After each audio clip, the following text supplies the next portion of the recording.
Nestled along the banks of the Tiber River, the city of Rome stood as the heart of one of the greatest empires the world has ever known. In its prime, ancient Rome was a bustling metropolis, home to over 1 million people, filled with towering temples, grand palaces, and sprawling forums. The sheer scope of Roman architecture was awe-inspiring. Its massive stone aqueducts snaked through the countryside, carrying fresh water into the city, while the Colosseum, Rome's iconic amphitheater, echoed with the cheers of spectators as gladiators fought for their lives. But Rome was not merely a city of grand buildings. It was a city of ideas, a hub of culture, politics, and philosophy. Roman society was built on the values of civic duty and republicanism, and its institutions, including the Senate and the legal system, would influence Western governance for centuries. At the same time, Roman culture was deeply steeped in religion and mythology, with the gods and goddesses of Jupiter, Mars, Venus, and Minerva woven into the fabric of daily life. At the height of its power, the Roman Empire stretched from the sun-baked shores of North Africa to the foggy moors of Britain, from the wind-swept deserts of Syria to the rolling hills of Spain. It was a vast and diverse empire, held together by a complex system of roads, military outposts, and Roman law. However, this empire did not rise overnight, nor did it fall in a single dramatic moment. It was built slowly over centuries and then gradually weakened, succumbing to external invasions and internal decay. The story of Rome is the story of ambition, power, and resilience. It is the tale of how a small city on the Italian peninsula grew to dominate the Mediterranean and much of Europe, only to crumble and give way to new powers and cultures. This historical narrative will take you on a journey from the humble beginnings of the Roman Republic to the monumental achievements of the Roman Empire, and finally, to the empire's gradual collapse and its lasting legacy. Chapter 2. The Founding of Rome and the Roman Republic. The origins of Rome are steeped in myth and legend. According to Roman tradition, the city was founded in 753 BCE by Romulus, one of the twin sons of the god Mars and the priestess Rhea Silvia. Abandoned as infants, Romulus and his brother Remus were said to have been raised by a she-wolf in a cave on the Palatine Hill, before Romulus eventually killed Remus in a quarrel and established the city that would bear his name. This story of divine intervention and fratricide reflected the Romans' belief in their city's predestined greatness and their awareness of the violence often required to build a lasting legacy. While the legend of Romulus is well known, the actual origins of Rome are more complex. Archaeological evidence suggests that the area around Rome was settled by small farming communities as early as the 10th century BCE. These early inhabitants were likely part of the Latins, an Italic people who lived in the Latium region. Over time, these small communities united to form the city of Rome, which, by the 7th century BCE, had grown into a regional power. Rome's early political structure was a monarchy, with a series of kings ruling the city. The last of these kings, Tarquinius Superbus, was overthrown in 509 BCE, in a revolt led by the aristocracy. The overthrow of the monarchy led to the establishment of the Roman Republic, a system of government that would define Rome for the next 5 centuries. The Roman Republic was characterized by a system of checks and balances, designed to prevent any one individual from holding too much power. The central institution of the Republic was the Senate, a body of aristocrats who advised the elected consuls, the two chief magistrates who shared executive power. Other important political offices included the praetors, judges, aediles, administrators, and tribunes, who represented the interests of the common people, or plebeians. Despite its emphasis on shared power, the Roman Republic was often a contentious and violent place. Political rivalries between the aristocratic patricians and the plebeians led to frequent social conflicts, known as the struggle of the orders. Over time, the plebeians won greater political rights, including the right to elect their own representatives, the tribunes, and the codification of Roman law in the 12 Tables. The Roman Republic was not just a political system, it was also a time of great military expansion. By the 3rd century BCE, Rome had conquered much of the Italian peninsula, defeating rival states such as the Etruscans, Samnites, and Latins. But it was Rome's wars with Carthage, a powerful city-state in North Africa, that truly transformed it into a Mediterranean superpower. Chapter 3: The Punic Wars and the Rise of Roman Power. The Punic Wars, 3 epic conflicts between Rome and Carthage, were among the most significant military engagements of the ancient world. Lasting from 264 BCE to 146 BCE, these wars not only determined the fate of the Western Mediterranean, but also propelled Rome into a position of unprecedented power. The First Punic War, 264 to 241 BCE, began as a local conflict over control of the island of Sicily, but it quickly escalated into a full-scale war between Rome and Carthage. At the time, Carthage was a powerful naval empire with colonies across North Africa, Spain, and the islands of the Western Mediterranean. Rome, on the other hand, was primarily a land-based power. However, the Romans quickly realized the importance of naval supremacy and constructed a fleet to challenge Carthage's dominance at sea. After 2 decades of brutal warfare, the Romans emerged victorious, forcing Carthage to cede Sicily to Rome and pay a massive indemnity. This victory gave Rome its first overseas territory and marked the beginning of its transformation from an Italian city-state into a Mediterranean empire. The Second Punic War, 218–201 BCE, is perhaps the most famous of the 3 Punic Wars, largely due to the exploits of Hannibal, Carthage's brilliant general. In one of the most daring military campaigns in history, Hannibal led an army, including war elephants, over the Alps into Italy, where he inflicted a series of crushing defeats on the Roman legions. The most famous of these was the Battle of Cannae in 216 BCE, where Hannibal's forces annihilated a Roman army twice their size. Despite Hannibal's early successes, he was ultimately unable to capture Rome itself. The tide of the war turned when the Roman general Scipio Africanus launched a counter-invasion of Spain and later North Africa.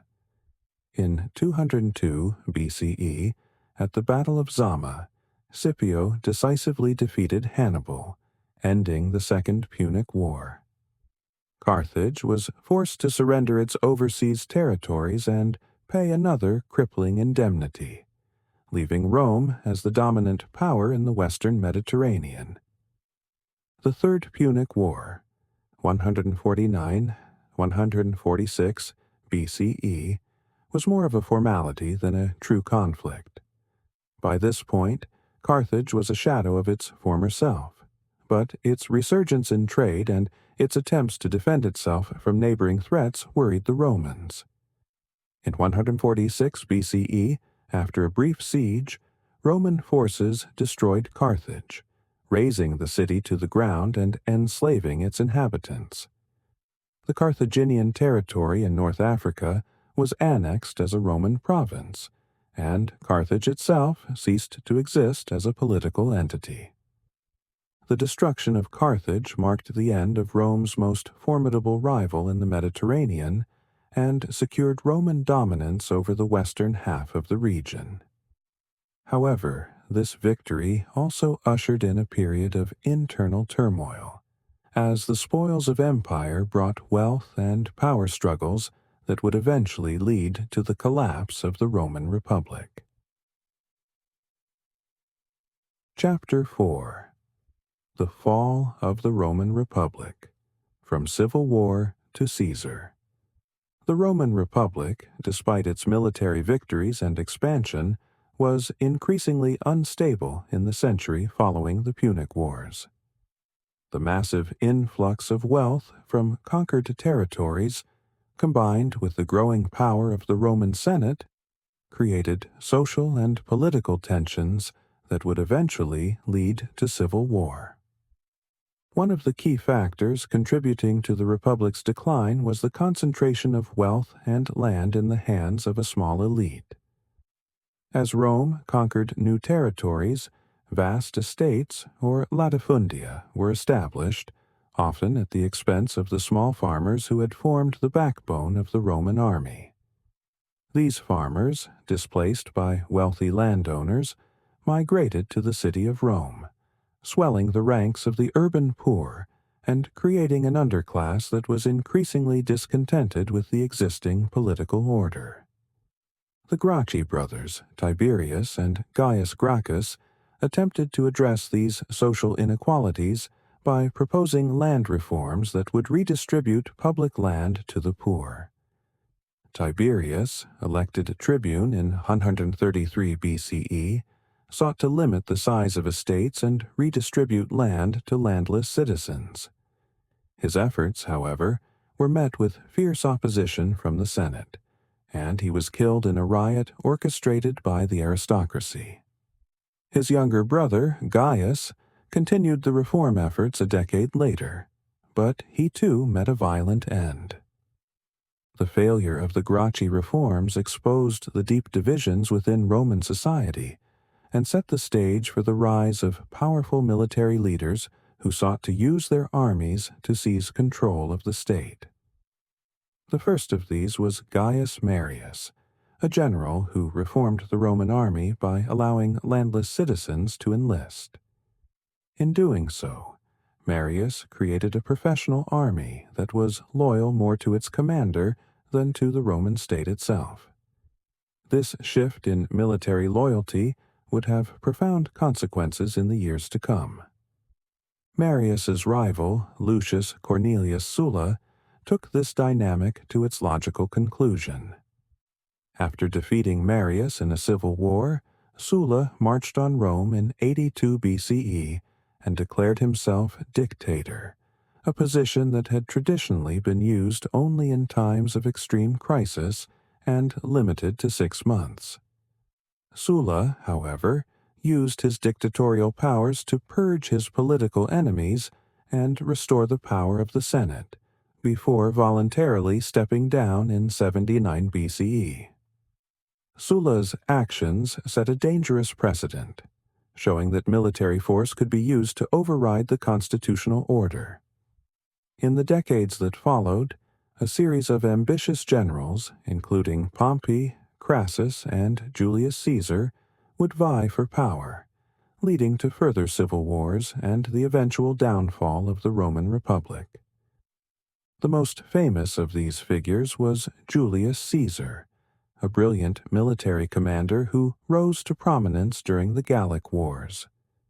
Between 58 and 50 BCE, Caesar conquered Gaul, modern-day France, extending Rome's influence to the English Channel and earning himself immense wealth and popularity. However, his growing power alarmed the Senate, which ordered him to relinquish his command and return to Rome. Instead, in 49 BCE, Caesar famously crossed the Rubicon River with his army, declaring war on the Senate and sparking a civil war. After defeating Pompey and his allies, Caesar emerged as the undisputed ruler of Rome. In 44 BCE, he declared himself dictator for life, effectively ending the Roman Republic. Caesar's rule was short-lived. On March 15, 44 BCE, the Ides of March, he was assassinated by a group of senators, including Brutus and Cassius, who feared that he was becoming a tyrant. Caesar's assassination, however, did not restore the Republic. Instead, it plunged Rome into another round of civil wars, leading to the rise of Caesar's adopted heir, Octavian, later known as Augustus, and the establishment of the Roman Empire. Chapter 5. The Rise of the Roman Empire. Augustus and the Pax Romana. Following the assassination of Julius Caesar in 44 BCE, the Roman world was thrown into yet another round of civil wars. The Second Triumvirate, composed of Octavian, Caesar's adopted son, Mark Antony, and Lepidus, was formed in an attempt to stabilize the situation. However, the alliance between these three men was short-lived, and by 31 BCE, Octavian had emerged victorious, defeating Mark Antony and his ally Cleopatra at the Battle of Actium. With Antony and Cleopatra dead and Lepidus sidelined, Octavian became the sole ruler of Rome. In 27 BCE, he was granted the title of Augustus by the Senate, marking the official end of the Roman Republic and the beginning of the Roman Empire. Augustus, however, was careful not to present himself as a king or dictator, instead maintaining the outward forms of the Republic while holding ultimate power behind the scenes. He became the first Roman emperor, though he preferred the title princeps, first citizen. Augustus's reign ushered in a period of peace and stability known as the Pax Romana, Roman peace, which lasted for over 2 centuries. During this time, the Roman Empire reached its greatest territorial extent, stretching from the Atlantic Ocean in the west to the Euphrates River in the east, and from the Rhine and Danube in the north to the Sahara Desert in the south. One of Augustus's most significant achievements was the reform of the Roman military and administrative systems. He created a professional standing army stationed along the empire's borders, and established a network of legions and auxiliary forces to defend the frontiers. The Roman Praetorian Guard was also created to serve as the emperor's personal bodyguard. Augustus also reformed the Roman legal and tax systems, creating a more efficient and centralized government. He oversaw a vast program of public works, building roads, aqueducts, temples, and theaters across the empire.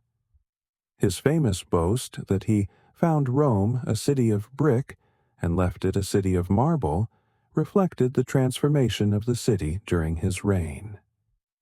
Culturally, the Pax Romana was a time of great artistic and literary achievement. The poets Virgil, Horace, and Ovid flourished under Augustus's patronage, while the historian Livy chronicled the early history of Rome.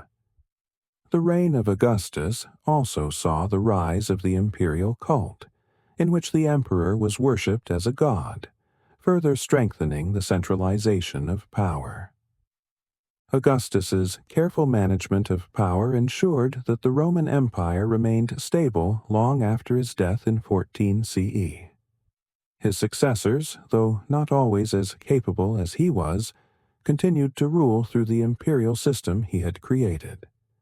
The next dynasty, known as the Julio-Claudian dynasty, would see the empire reach new heights, but it would also be marked by intrigue, excess, and eventual collapse. Chapter 6. The Julio-Claudian Dynasty.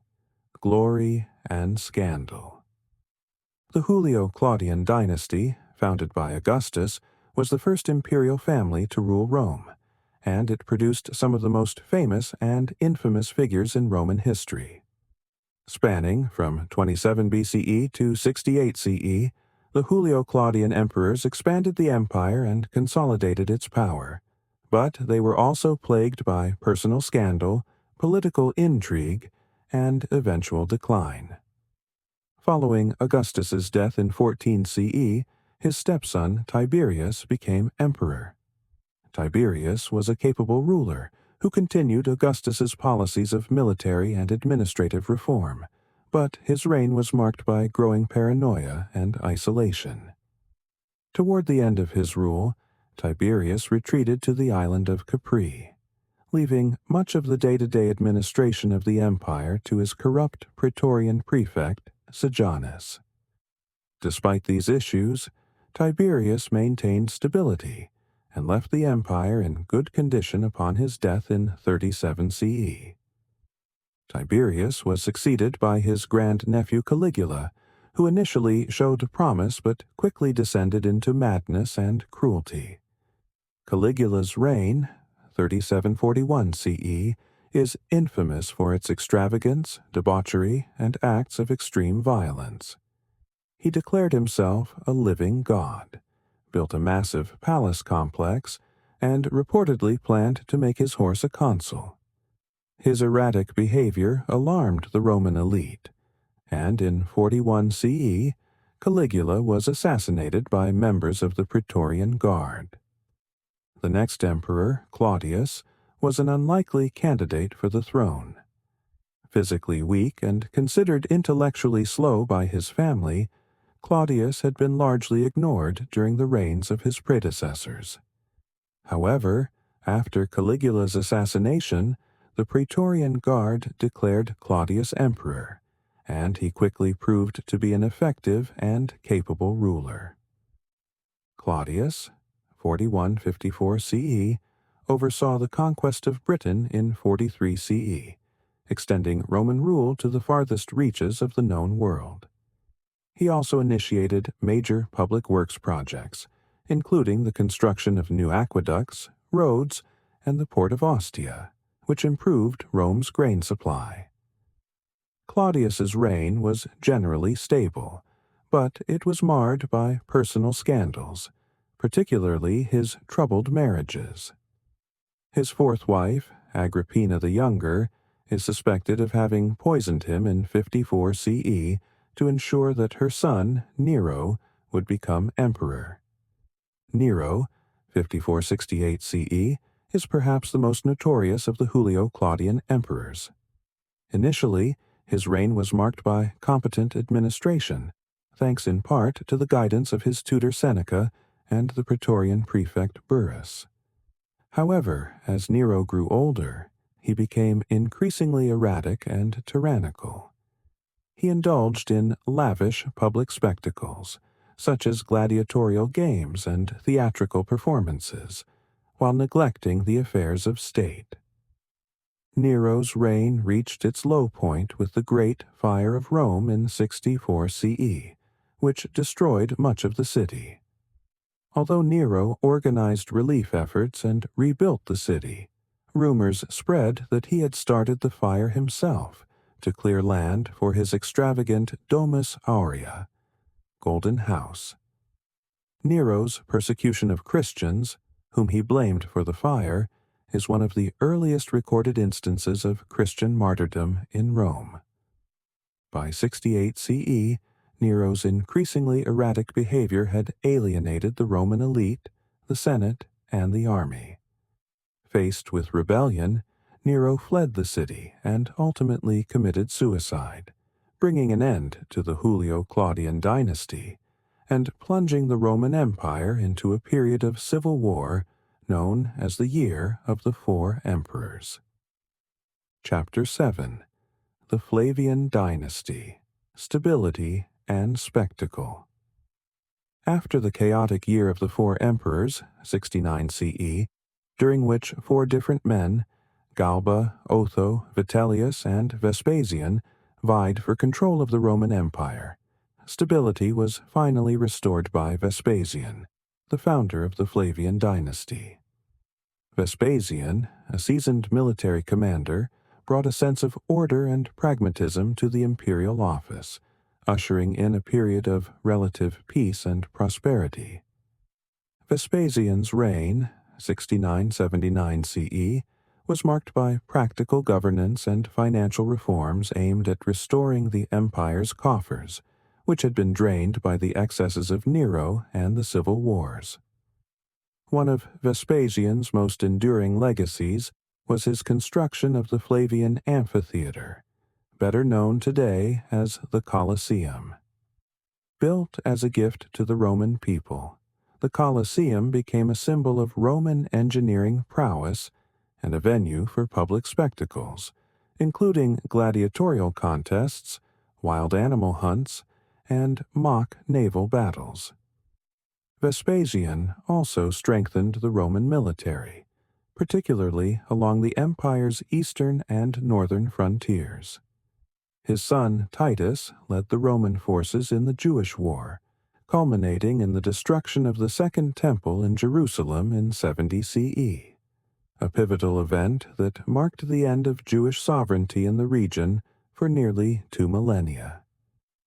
Titus's victory in Judea was celebrated with the construction of the Arch of Titus in Rome, which still stands today as a monument to Roman military might. After Vespasian's death in 79 CE, his eldest son Titus became emperor.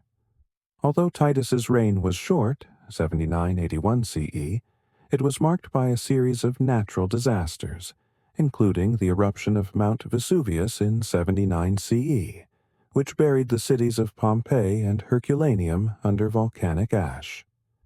Titus responded to the disaster with relief efforts, and is remembered as a benevolent and popular ruler. Titus's sudden death in 81 CE led to the rise of his younger brother Domitian, who ruled until 96 CE. Domitian's reign was more controversial. While he was an effective administrator who strengthened the empire's borders and initiated significant building projects, including the Palatine Palace, Domitian's autocratic style of rule and his increasing paranoia alienated the Senate and the Roman elite. His reign ended in assassination, and the Senate declared a damnatio memoriae, an attempt to erase his memory from Roman history. Despite Domitian's unpopularity among the elite, the Flavian dynasty as a whole was credited with stabilizing the empire after the excesses of Nero and the chaos of civil war. With Domitian's assassination, however, the Flavian line came to an end, and the Senate selected the elderly Nerva as the next emperor, ushering in a new era of imperial rule. Chapter 8. The Nerva-Antonine Dynasty, the Golden Age of Rome. After the tumultuous reign of Domitian and his assassination in 96 CE, the Roman Empire entered what is often considered its Golden Age, a period of peace, prosperity, and good governance under the Nerva-Antonine dynasty. This dynasty produced a series of capable and just rulers, including Nerva, Trajan, Hadrian, Antoninus Pius, and Marcus Aurelius, who are collectively known as the 5 good emperors. The first of these emperors, Nerva, 96-98 CE, was an elderly senator chosen by the Senate to stabilize the empire after Domitian's autocratic rule. Nerva's reign was brief, but his most important contribution was his decision to adopt a capable successor, Trajan, rather than rely on hereditary succession. This practice of adopting successors based on merit rather than bloodline would be followed by the next 4 emperors, ensuring a period of stable and effective governance. Trajan, 98-117 CE, is remembered as one of Rome's greatest emperors, particularly for his military conquests and the expansion of the empire to its greatest territorial extent. Trajan's most famous achievement was the conquest of Dacia, modern-day Romania, which brought immense wealth into the empire as well as the construction of Trajan's Column, a monument celebrating his victories. Trajan also launched a successful campaign against the Parthians, extending Roman control into Mesopotamia and reaching as far as the Persian Gulf. However, these eastern conquests proved difficult to maintain, and Trajan's successor, Hadrian, 117–138 CE, chose to consolidate the empire's borders rather than pursue further expansion. Hadrian is best known for his emphasis on defense and his extensive travels throughout the empire.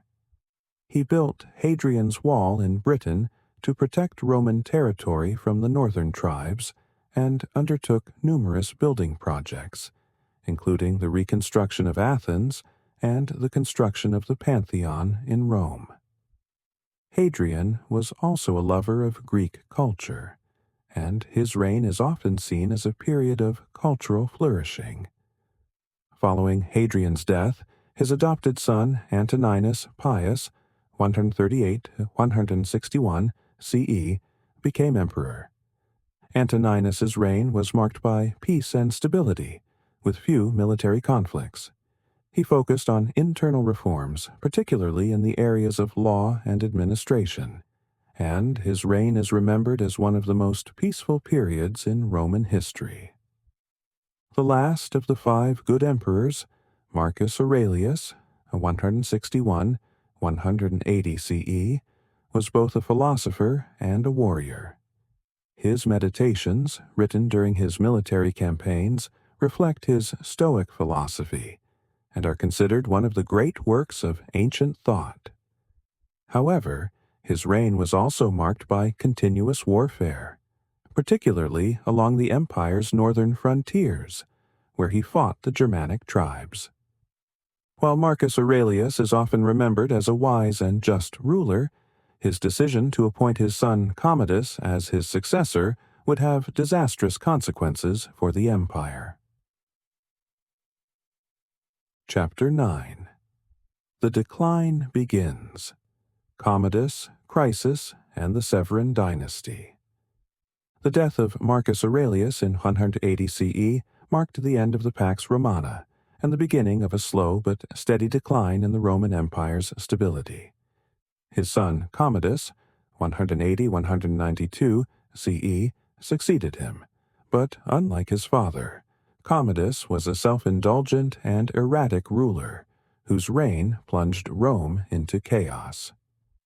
Commodus's obsession with personal glory and his penchant for participating in gladiatorial games, combined with his disregard for the affairs of state, alienated the Roman elite. His assassination in 192 CE sparked a power struggle that led to the Year of the 5 Emperors in 193 CE, during which 5 different men, Pertinax, Didius Julianus, Pescennius Niger, Clodius Albinus, and Septimius Severus, claimed the imperial throne. Septimius Severus ultimately emerged victorious and founded the Severan dynasty. Severus, 193–201 CE, was a soldier emperor who re-established order in the empire by increasing the size of the army and raising soldiers' pay. He also waged successful military campaigns in Britain, Mesopotamia, and North Africa, expanding Roman control. However, Severus's reliance on the military to secure his power set a dangerous precedent. His sons, Caracalla and Geta, were meant to rule jointly, but Caracalla had Geta murdered in 211 CE and became sole emperor. Caracalla's reign, 211–217 CE, is most famous for the Constitutio Antoniniana, which granted Roman citizenship to all free inhabitants of the empire. However, his reign was also marked by brutality and extravagance, and he was assassinated in 217 CE. The Severan dynasty struggled to maintain control, and by the mid-3rd century, the empire entered a period of severe crisis, known as the Crisis of the 3rd Century, during which Rome was nearly brought to collapse by internal strife, external invasions, and economic difficulties. Chapter 10. The Crisis of the 3rd Century. Rome on the brink of collapse. The crisis of the 3rd century, 235–284 CE, was one of the most tumultuous periods in Roman history, marked by a near-total breakdown of imperial authority.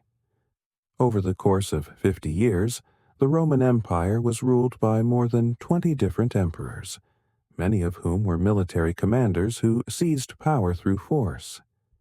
This era of military anarchy plunged the empire into chaos as civil wars, economic decline, and external invasions threatened its survival.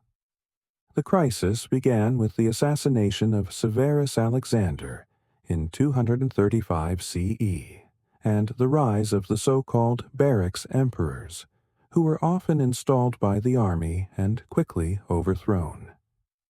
The constant turnover of emperors weakened the empire, and the provinces became increasingly difficult to govern.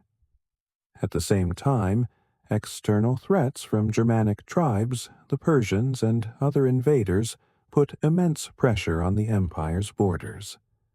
The crisis was further compounded by economic collapse.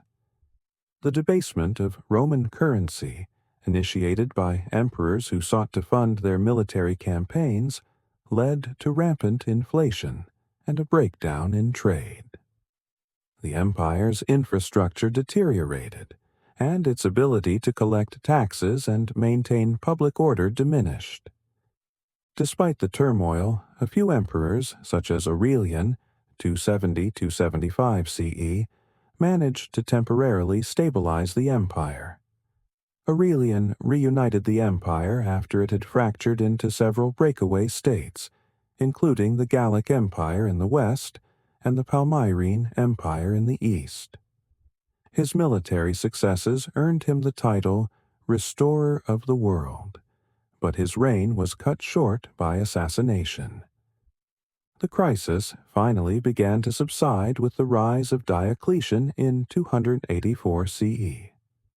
Diocletian recognized that the empire had become too vast and unwieldy to be governed by a single ruler, and he implemented a series of radical reforms, including the creation of the Tetrarchy, which divided the empire into 4 regions, each ruled by a co-emperor. This system temporarily restored stability and allowed for more efficient governance. Diocletian's reforms marked the beginning of the empire's recovery, but they also laid the groundwork for the more autocratic and militarized state that would emerge in the centuries to come. Chapter 11.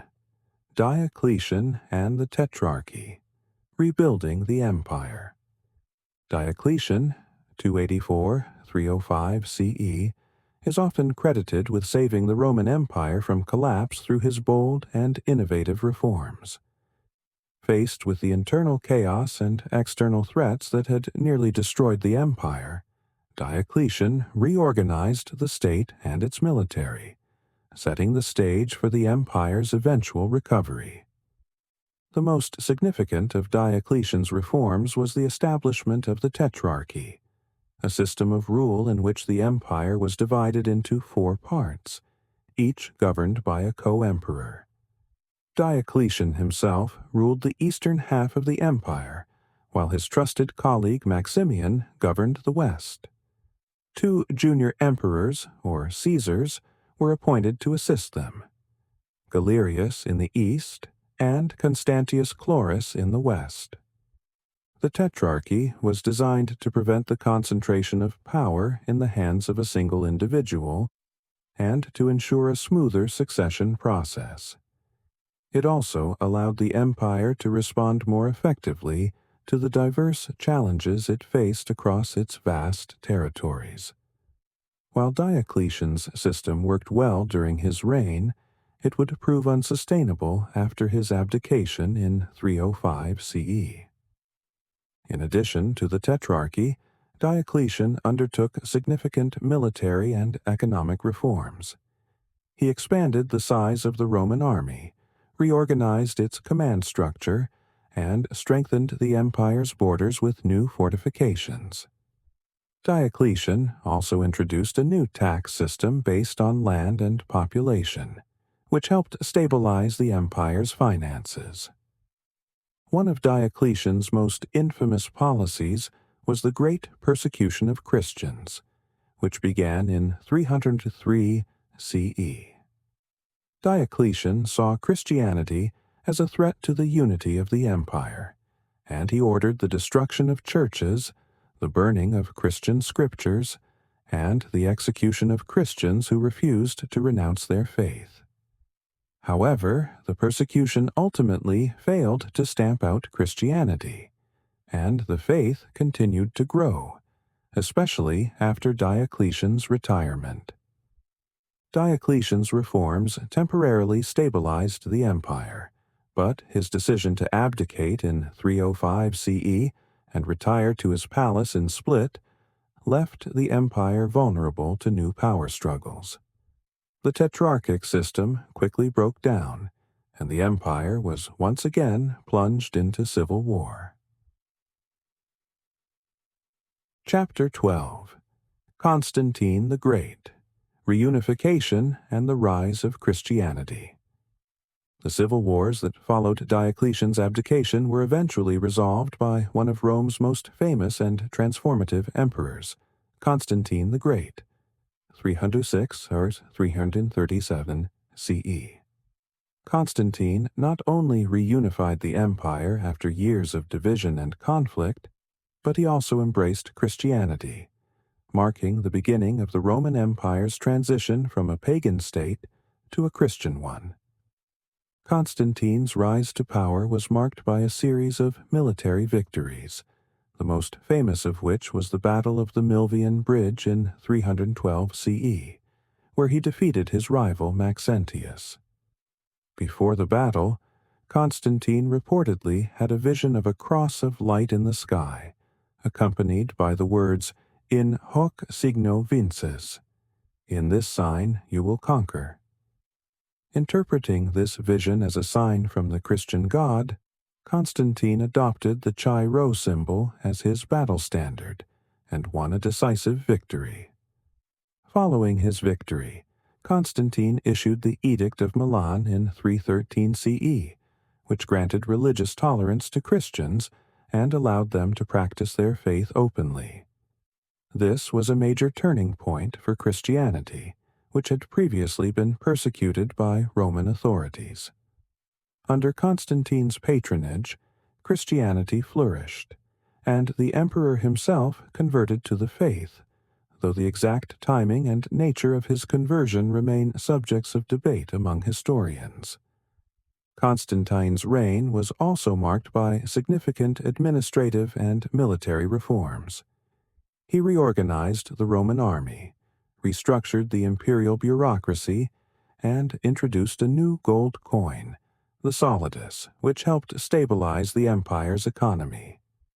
In 324 CE, after defeating his co-emperor Licinius, Constantine became the sole ruler of the empire, effectively ending the tetrarchic system. One of Constantine's most lasting legacies was the founding of Constantinople, modern-day Istanbul, in 330 CE. Built on the site of the ancient city of Byzantium, Constantinople was designed to be a new Rome and served as the capital of the Eastern Roman Empire for over 1,000 years. The city's strategic location on the Bosphorus Strait made it a center of trade, culture, and political power, and its formidable defenses ensured that it would withstand numerous sieges over the centuries.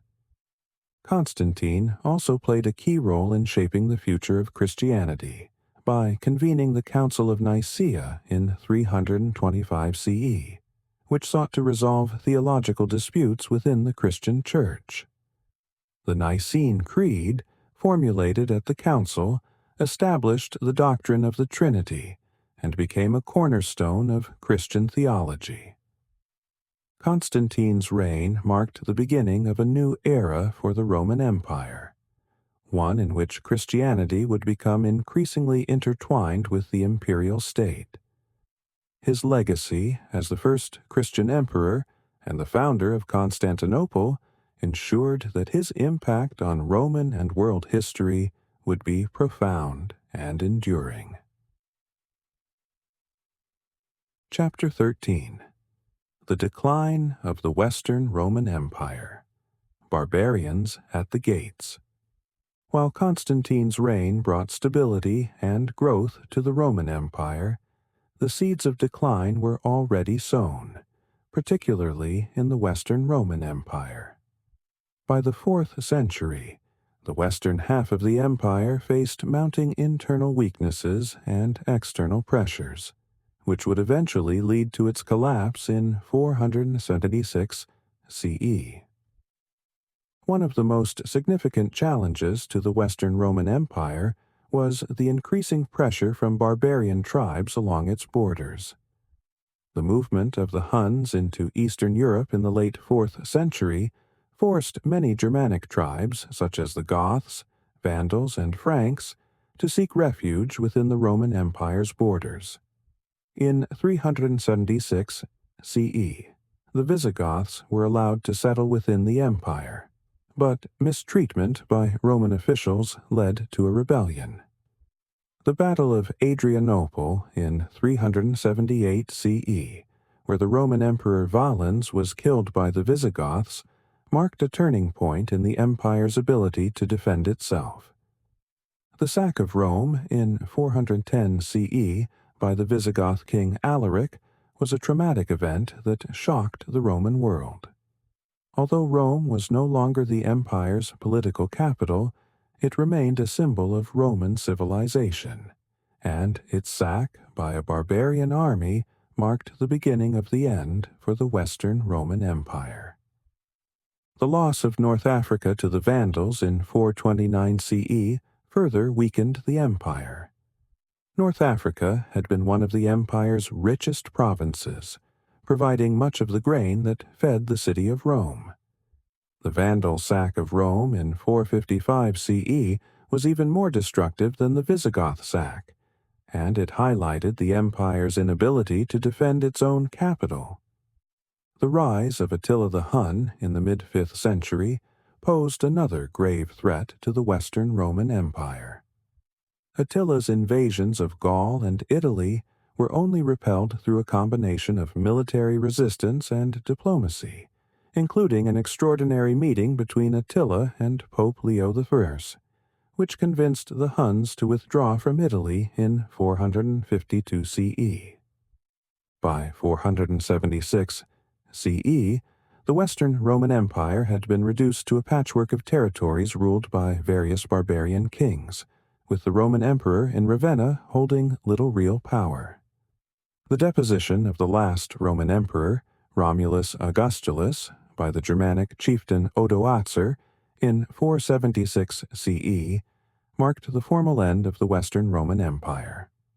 Although the title of Roman emperor continued in the East, the western half of the empire had effectively ceased to exist.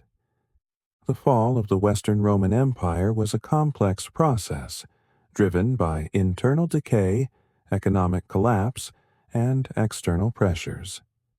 However, the Roman legacy would continue to shape the development of medieval Europe, particularly through the Catholic Church, which inherited much of the Roman administrative and cultural tradition. Chapter 14. The Byzantine Empire. Rome's Eastern Legacy. While the Western Roman Empire fell in 476 CE, the Eastern Roman Empire, known later as the Byzantine Empire, endured for nearly another 1,000 years, preserving and transforming the legacy of Rome.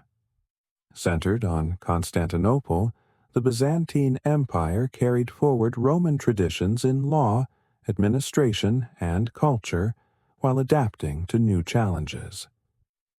The Byzantine Empire was more than just a continuation of the Roman state. It was a unique civilization that blended Roman governance, Greek culture, and Christian religion. Its history is filled with monumental achievements, from the codification of Roman law under Justinian I to the preservation of classical knowledge during the Middle Ages.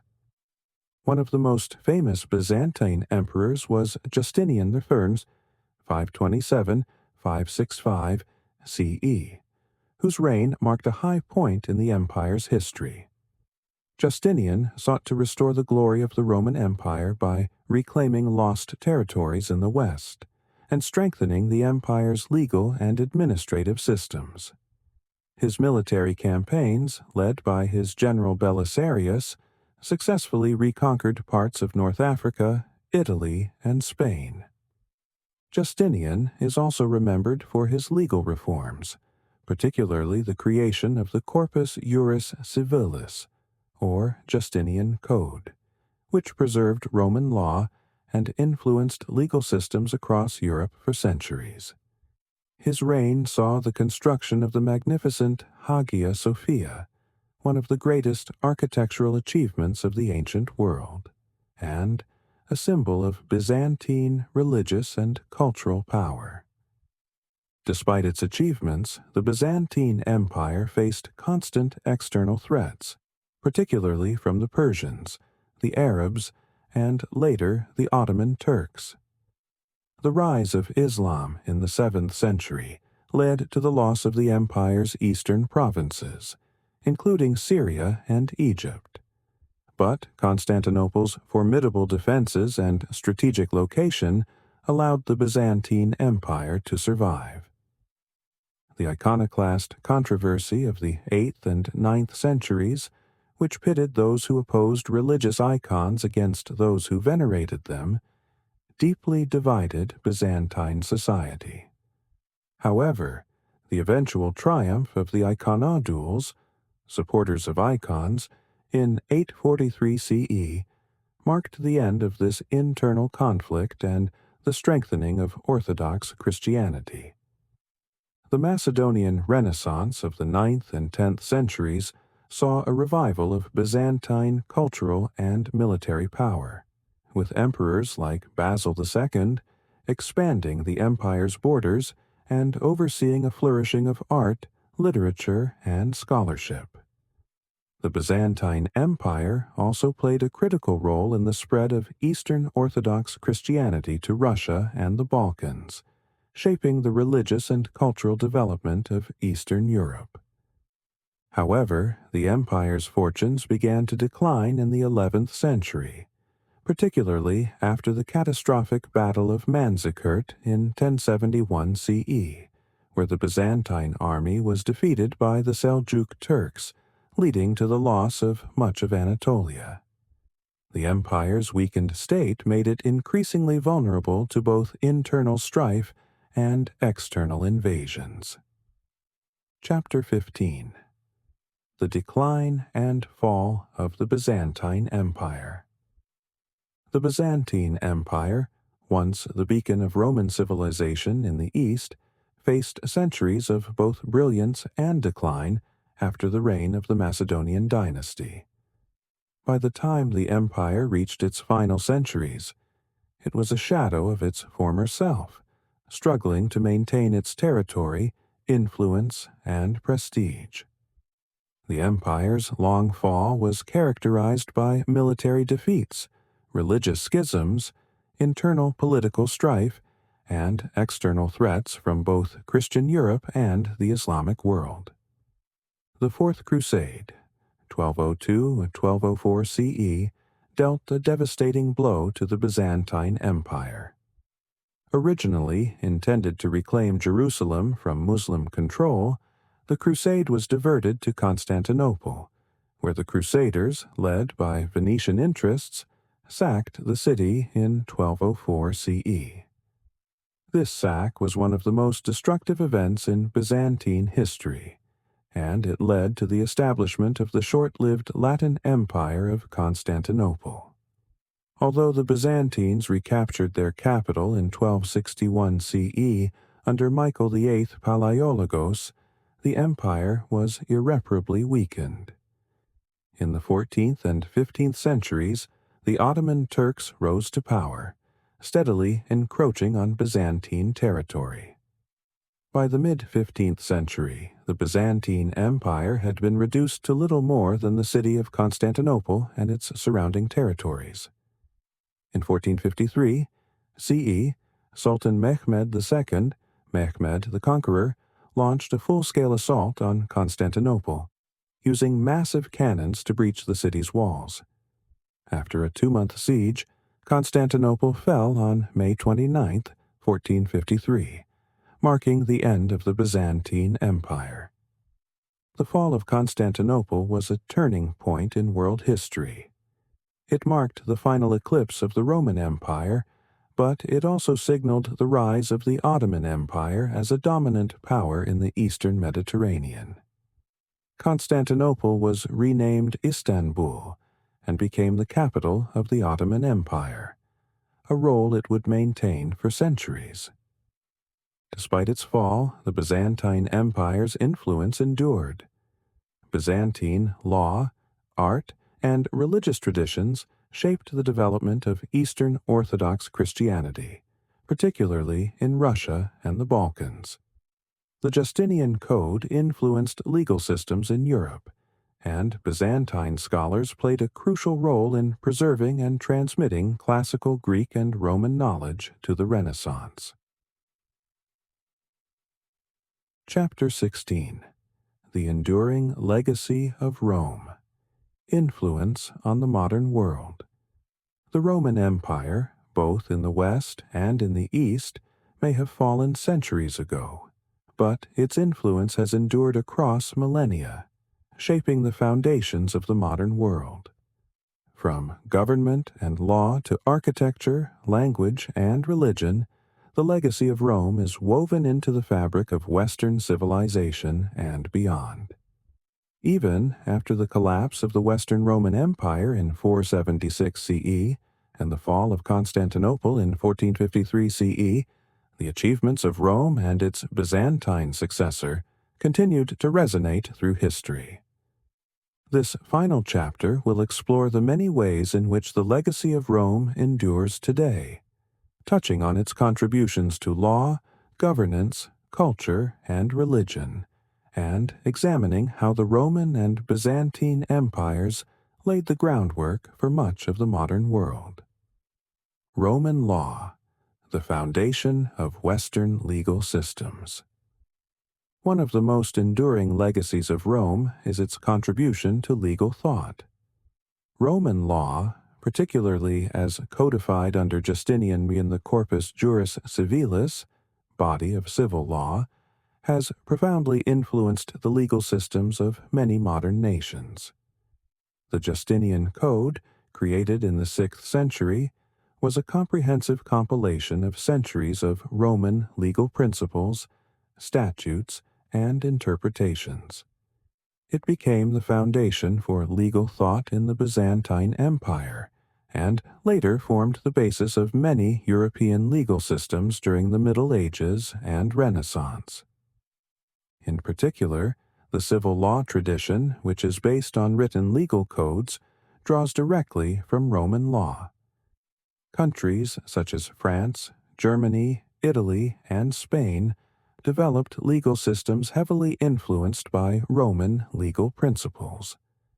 The Napoleonic Code, one of the most influential legal codes in modern history, was itself a product of this Roman tradition. Roman concepts of property law, contracts, family law, and criminal justice remain integral to many legal systems around the world. For example, the idea that individuals are equal under the law and have certain inalienable rights was first articulated in Roman legal thought. Legal precedent, stare decisis, the authority of written statutes, and the idea of a citizen's right to a fair trial were all part of the Roman legal system that still resonates today.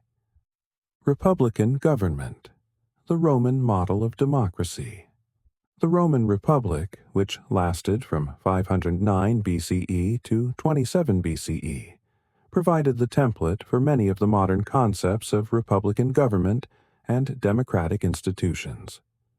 Although it was far from a perfect democracy, the Roman Republic established key principles that continued to shape modern governance. The Roman idea of a separation of powers between different branches of government, such as the Senate, the consuls, and the tribunes, provided an early example of checks and balances that would later inspire the U.S. Constitution and other democratic systems. The Roman concept of citizenship, with rights and responsibilities shared among the citizen body, influenced the development of modern notions of civic duty and political participation. The idea of elected officials who represent the interests of the people, the rule of law that applies equally to all citizens, and the idea of a constitution that defines the rights and limits of government all have their roots in the Roman Republic. The political thought of Roman philosophers like Cicero also shaped the early thinkers of the Enlightenment, whose ideas laid the groundwork for modern democratic systems. Christianity, the Roman Church, and the spread of faith. Perhaps the most significant and far-reaching legacy of Rome is its role in the spread of Christianity. Initially a small religious sect within the empire, Christianity grew rapidly in the first few centuries CE, and by the time of Constantine the Great, had become the dominant religion of the Roman world. With Constantine's conversion and the Edict of Milan in 313 CE, Christianity gained official recognition, and under Theodosius in 380 CE, it became the official state religion of the Roman Empire. As the Roman Empire Christianized, so too did its cultural and political structures. The Roman Church became the center of Christian authority in the West, and Byzantium developed its own form of Christianity, Eastern Orthodoxy, which would influence religious life across Eastern Europe and Russia. The papacy, rooted in the Roman tradition, became one of the most powerful institutions in Europe, guiding the religious, political, and moral life of medieval Christendom. Rome's role in the spread of Christianity cannot be overstated. The Roman road system, administrative structures, and shared language, first Latin, then Greek, allowed Christianity to spread quickly across the empire. Many Christian theological concepts, such as natural law and the integration of faith and reason, were shaped by earlier Roman thought, particularly the works of Augustine and Thomas Aquinas. The influence of Roman Catholicism is still felt today, not only through the continuation of the Vatican and the Pope, but also through the legal, educational, and moral frameworks that emerged from centuries of church influence. The structures of Christian leadership, liturgy, and doctrine owe much to the organizational and cultural framework of the Roman Empire. Roman and Byzantine art, architecture, and engineering. Roman and Byzantine contributions to art, architecture, and engineering remain some of the most visible legacies of their civilizations. The Romans were master builders, and their innovations in engineering and architecture transformed the physical landscape of their empire, leaving a lasting imprint on urban design, construction, and public works. The Romans pioneered the use of the arch, the dome, and concrete, which enabled them to build massive and enduring structures. Aqueducts, such as the Pont du Gard in France, provided fresh water to cities, while Roman roads connected distant provinces and facilitated trade, communication, and military movements across the empire. Roman engineering achievements also included baths, amphitheaters, and colosseums, with the Colosseum in Rome being one of the most iconic structures of the ancient world. In art, Roman sculpture and mosaics were famous for their realism and detail, setting a standard for artistic representation that would influence Renaissance artists centuries later. Roman murals and frescoes from places like Pompeii offer glimpses into daily life, culture, and mythology. Byzantine art, meanwhile, is known for its religious iconography and use of mosaics. The Byzantines excelled in creating detailed and vibrant religious art, often depicting Christ, the Virgin Mary, and the saints in glowing mosaics that adorned churches like Hagia Sophia. Byzantine architectural style, with its emphasis on domes and central plan buildings, influenced Orthodox Christian architecture across Eastern Europe and Russia. The influence of the Byzantine Empire on Eastern Europe and Russia.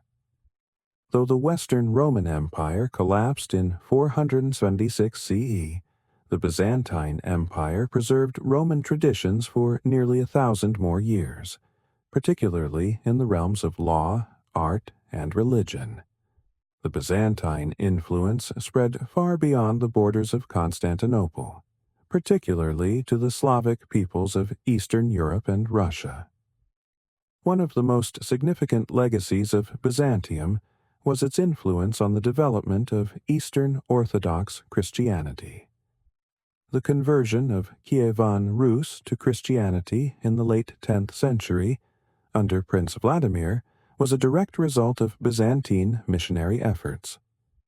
Orthodox Christianity became the dominant religion in Russia, Bulgaria, Serbia, and other Slavic nations, shaping their religious practices, art, and architecture.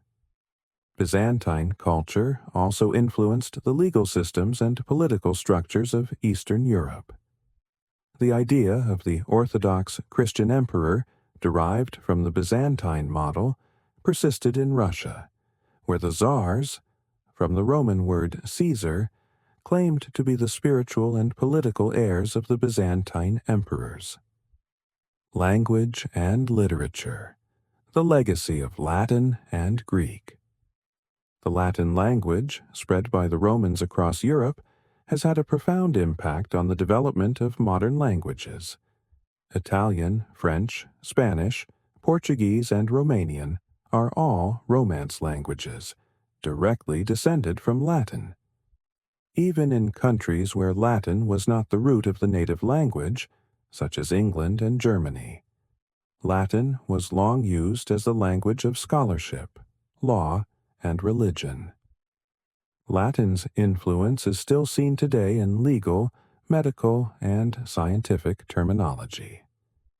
In many universities, Latin was the lingua franca of educated elites for centuries, and its influence on Western intellectual life is vast. Similarly, the Greek language, preserved and spread by the Byzantines, profoundly influenced the Eastern Mediterranean and the Orthodox world.